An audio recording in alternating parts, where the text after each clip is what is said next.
కన్యాకుమారి కనపడదారి. ఈ పాట ఎరికే కదా, గది సినిమాల పాట, గదెందుకు ఎరకలే అంటారు కదా. అయితే మీకు గీ ముచ్చట కూడా యాదికి ఉండే ఉంటది.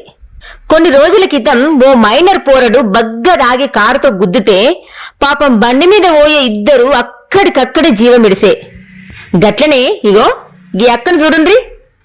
ఓ అక్క, తాగిన దానివి ఇంట్లో కూసోని కన్యాకుమారి పాట పెట్టుకొని తైతక్కలాడపోతివి, గిట్ల బయటకచ్చి బైరాగిలాగా తిరుగుతూ 14 ఏళ్ల పిల్లను పొట్టన పెట్టుకుంటివి.